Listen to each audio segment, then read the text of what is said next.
Hello friends, welcome to my channel Rita Chatterjee Ilara beauty salon and spa টক থেকে হাজির।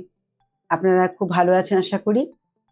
আজকে যে ভিডিওটি আমি করতে যাচ্ছি সেটা কিন্তু আমার মনে হয় যাদের মায়েদের কথা বলছি, বিশেষ করে তারা খুব চিন্তিত বাচ্চাদের কেয়ার নিয়ে। বাচ্চাদের কেয়ার নিয়ে কেন বলছি, মানে বাচ্চাদের আজকাল শীতকালে ভীষণভাবে বাচ্চাদের কি হয়, ড্যান্ড্রাফ প্রচুর পরিমাণে হচ্ছে। ভীষণ চুলটা উস্কো উস্কো থাকছে, প্রচন্ড মানে মানে ক্লিন থাকছে না, একটা আনটাইডি ব্যাপার থাকছে। এটা কিন্তু মায়েদের একটা চিন্তায় ফেলে দিচ্ছে যে কি করে এটা ক্লিন করা যাবে। অথচ ঠান্ডা লাগাতেও পারছেন না, বেশি জল দিয়ে স্নান করাতেও পারছেন না, নানান রকম সমস্যা হচ্ছে। বাচ্চাদের ক্ষেত্রে কি হচ্ছে, যেটা বাচ্চাদের এই সময়টা আমরা হয়তো নিজেদের মায়েরাই ভুল করে থাকি, তাদের যে পরিমাণ হাইড্রেশন দরকার সেটা আমরা দিই না। এখন এই সময় বিশেষ করে আমার মনে হয় প্রত্যেকটি বাচ্চার ক্ষেত্রে ভিটামিন সি জাতীয় খাবার ভীষণভাবে খাওয়ানো উচিত। যেমন এখন সিজনাল ফ্রুটস রয়েছে, কমলা লেবু। কমলা লেবুর জুস বেশি করে যদি প্রতিদিন আমরা ১ গ্লাস করে বাচ্চাদের খাওয়াতে পারি, তো এজ অনুযায়ী ডেফিনিটলি খাওয়াতে পারি, তাহলে কিন্তু বাচ্চারা মানে সেই ২ বছর থেকে আরম্ভ করে আপ টু ১৮ বছর পর্যন্ত প্রত্যেকটি বাচ্চাই কিন্তু সুস্থ থাকবে। ভিটামিন সি ভরপুর থাকা মানেই হচ্ছে স্কিন এবং হেয়ার খুব ভালো থাকে। এখানে ভিটামিন সির মধ্যে আমরা কমলা লেবুটা খাওয়াতে পারি। ফ্রুটসে আমাদের ভেজিটেবলের মধ্যে আমরা ব্রোকলিতে প্রচুর পরিমাণে ভিটামিন সি আমরা পাই। কড়াইশুঁটির মধ্যে পাচ্ছি, যেগুলো আমরা প্রচুর পরিমাণে পাই। অ্যাভোকাডো আছে ফলের মধ্যে, সেখানে আমরা পাচ্ছি। ফল যদি খাওয়াতে চান, প্রচুর পরিমাণে ভিটামিন সি থাকে। এই এই ফ্রুটসগুলো বা এই ধরনের যদি ভেজিটেবলসগুলো বেশি পরিমাণে খাওয়ানো যায় বাচ্চাদেরকে, ইভেন আমাদের শসার ভেতরেও কিন্তু ভিটামিন ডি রয়েছে। এখানে আমাদের এগুলো কিন্তু অনেক ভালো কাজ করছে। তা এই ধরনের ফ্রুটস গুলোকে, গ্রিন ভেজিটেবল গুলোকে আমরা কিন্তু যথাযথ প্রতিনিয়তই বাচ্চাদেরকে আমরা খাওয়াতে পারি। সেটা জুস করে খাওয়াই, কি আমরা স্যুপ করে খাওয়াই, বা আমরা যে কেটে হাতে দিয়ে খাওয়াতে পারি। সে যেভাবেই হোক না কেন বাচ্চাদেরকে এগুলো খাওয়াতেই হবে। তাহলে কিন্তু ড্যান্ড্রাফটা অনেকটা কমে যাবে।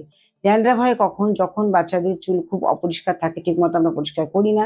কারণ ঠান্ডা লেগে যাবে। এটা আমাদের মাথায় কিন্তু চেপে রয়েছে। বেশি জল দিলেই ঠান্ডা লাগবে। আর ঠান্ডার জলের ভয়েতে গরম জল দিয়ে স্নান করাচ্ছি। তাতে কি হচ্ছে, স্ক্যাল্পে একটা ইরিটেশন শুরু হয়ে যায়। স্ক্যাল্প আরো ড্রাই হতে থাকে, তখন সেই ফ্লেক্স গুলো উঠতে থাকে। এগুলো কিন্তু ভীষণ সাংঘাতিক পরিমাণে ক্ষতি করতে পারে। একসময় বাচ্চাদের এমন হয়, আমার নিজের চোখে দেখা, বাচ্চাদের স্কিন ড্রাই হতে সেখানে গিয়ে সোরিয়াসিস হয়ে যাচ্ছে। এত স্কেলিং হয়ে এত বেশি করে স্কিন ডেভেলপ হচ্ছে, এত বেশি স্কিন বাড়ছে, যার জন্য সেটা কন্ট্রোল করা যাচ্ছে না। তারপর একটা এক্সিমার মতো হয়ে যায়, কখনো দেখা যায় রক্ত বেরিয়ে যাচ্ছে, চুল করছে। এই ধরনের ব্যাপার থেকে একেবারেই বাচ্চাকে কিন্তু সরিয়ে নিয়ে আসতে হবে। সেটা কিভাবে করবেন, মায়েদের কথা বলছি। আপনারা যখন বাচ্চাকে স্নান করাবেন তার আগে অবশ্যই অয়েল ম্যাসাজ করাবেন। সেই অয়েলটা হতে হবে নিশ্চয়ই কোকোনাট অয়েল, আমন্ড অয়েল, এই দুটো অয়েলের বেস রাখবেন। আর তার সঙ্গে আমি বলবো বেশি করে কারি পাতা আর মেথি। মেথিটাকে গুঁড়ো করেও দিতে পারেন বা গোটা মেথিও ফুটিয়ে দিতে পারেন। নারকেল তেলের সঙ্গে খুব ভালো করে কারি পাতা আর মেথি ভালো করে ফুটিয়ে নেবেন। চায়ের চামচে ২ চামচ যদি মেথি হয়, তাহলে নারকেল তেলটা হবে ৬ চামচের মতো, চায়ের চামচের। খুব ভালো করে ফুটিয়ে নিয়ে ওটাকে ঠান্ডা করে ছেঁকে নেবেন। ওর মধ্যে কারি পাতাও দিয়ে দেবেন গোটা ১০ এর মতো। ওই তেলটা একটা রেশিও বললাম, এটা আপনি বড় করে রাখতে পারেন। বেশি পরিমাণ করে রাখলেন, প্রতি সপ্তাহে ৩ দিন ৪ দিন করে আপনার মাথায় অয়েল ম্যাসাজ করালেন বাচ্চাকে। আবার শ্যাম্পু করিয়ে দেবেন ডেফিনিটলি। আর বাচ্চার শ্যাম্পু যেন আমি বলবো মাইল্ড শ্যাম্পু হয়। কখনোই কিন্তু প্যারাবিন জাতীয় বা সালফেট জাতীয় কোনো রকম শ্যাম্পু ইউজ করাবেন না বাচ্চাকে। এটা বাচ্চার যেমন স্কিনের পক্ষেও ক্ষতিকর, তেমনি বাচ্চাদের হেয়ারের পক্ষেও ক্ষতিকর। তো এইভাবে বাচ্চাকে কিন্তু কেয়ার করতে হবে। বাচ্চাকে পরিমাণ মতো জল খাওয়াতে হবে। জলের পরিমাণ ঠিক রাখবেন, কারণ ঠান্ডা পড়ে গেলে পরে কিন্তু ওরা জল খেতে চায় না। কিন্তু মায়েদের ভূমিকা এখানে কিন্তু ভীষণ কার্যকরী।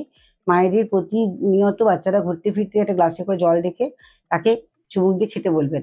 আমি চুমুক দিয়ে খাওয়াটা কেন বারবার বলি একটা কথা, যে চুমুক দিয়ে খেলে কিন্তু আমাদের যে ফুড পাইপটা, যেটা আমাদের মানে খাদ্য নালী যাকে বলবো, সেই জায়গাটা কিন্তু টোটালটা ভিজে যায়। ভেতরটা ভিজে গেলে পরে অটোমেটিক্যালি খাবারটা খুব ভালো পাচনটা হয়, ডাইজেস্টটা খুব ভালো হয়। তো সেই জন্য বসিয়ে চুমুক দিয়ে সিপ করে জল খেতে বলবেন বাচ্চাদের গ্লাসে করে। এটা একটা হ্যাবিট করান। যেখানে আমাদের সম্ভব নয় গ্লাসে খাওয়ানো, সেখানে আমরা নিশ্চয়ই বোতল ইউজ করবো।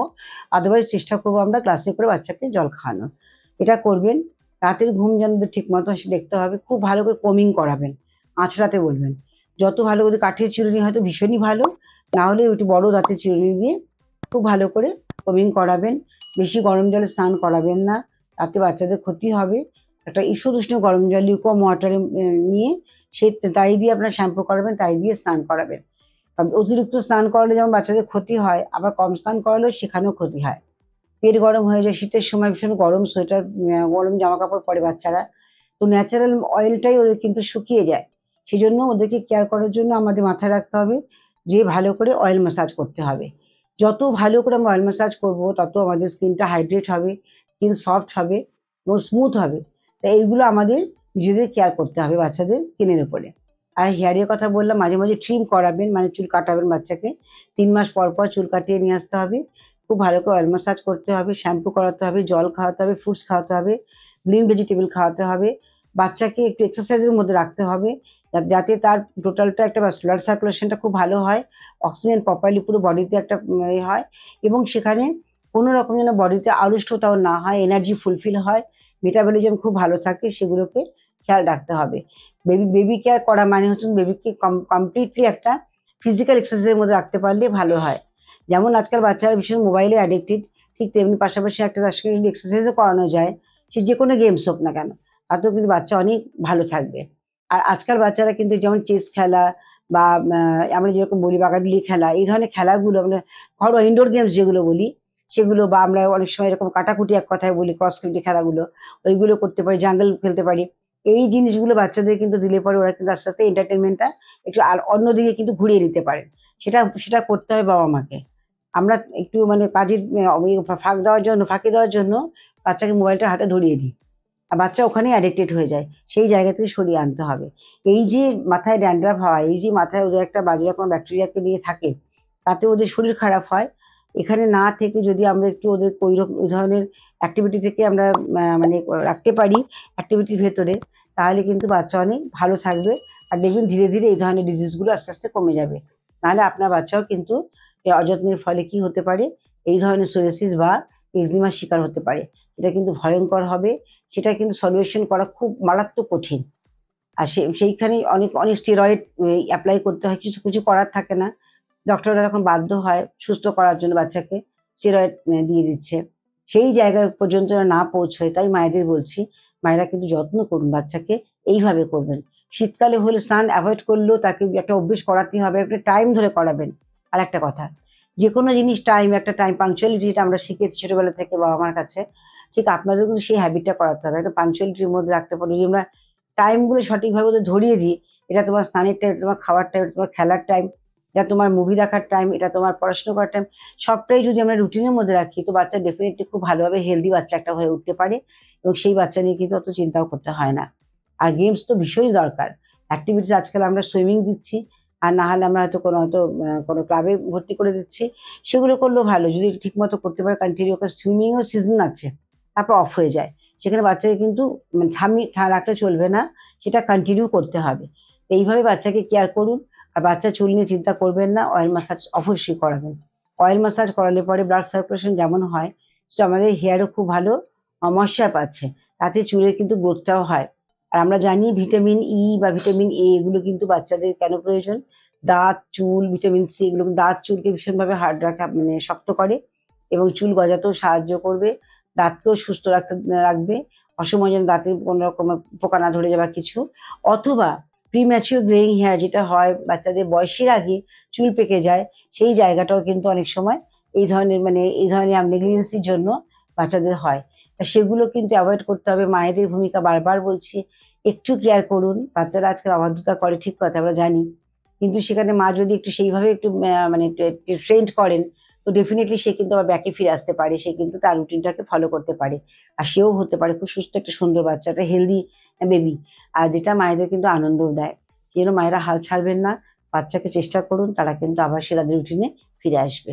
আমার মনে হচ্ছে এটা মায়েদের জন্য বিশেষ করে আমি বলবো, এই ভিডিওটি খুব কার্যকরী। এটা স্কিপ করবেন না, ভালো করে শুনবেন, তারপরে বাচ্চাকে অ্যাপ্লাই করবেন। আর বাচ্চাকে যখন যা কিছুই করুন না কেন, বিশেষ করে বাচ্চাদের ইমিউনিটি অত স্ট্রং হয় না, যেটা আমাদের বড়দের ক্ষেত্রে আমরা যে কোনো প্রকার হোক ইমিউনিটি স্ট্রং করতে পারি। আর বাচ্চা অনেক সময় কিছু কিছু ক্ষেত্রে ঘাটতি হয়ে যায়, যে হয়তো দুধ খাচ্ছে না কোনো বাচ্চা ডিম খেতে ভালোবাসে না, কোনো বাচ্চা মাছ খেতে ভালোবাসে না, তো ডেফিসিয়েন্সির জন্য চোখে দাঁতে প্রবলেম আসতেই থাকে। তো সেই জন্য বিশেষ করে ইমিউনিটি স্ট্রং করার জন্য বাচ্চাদেরকে কিন্তু এগুলো ফলো আপ করাতে হবে, বাচ্চাকে কেয়ার করতে হবে। আজকে মায়েরা কিন্তু ভালো করে দেখবেন এবং শুনবেন ভিডিওটি, তারপরে বাচ্চাদেরকে ঠিক সেইভাবে ট্রিট করুন। আর যদি এর থেকেও যদি বেশি কিছু জানতে ইচ্ছে করে সাবস্ক্রাইব অবশ্যই করবেন। নেক্সট আমি আরেকটা ভিডিও করব এই বেবিদের উপরে, বিশেষত হেলদি বেবি কি করে আপনারা পান, সেটা কিন্তু অবশ্যই আমি নেক্সট ভিডিওতে আপনাদের কাছে তুলে ধরবো। আজকের মতো শেষ করতে হচ্ছে। ভালো থাকবেন, সুস্থ থাকবেন। আবার আসছি নেক্সট ভিডিও নিয়ে আপনাদের কাছে। নমস্কার।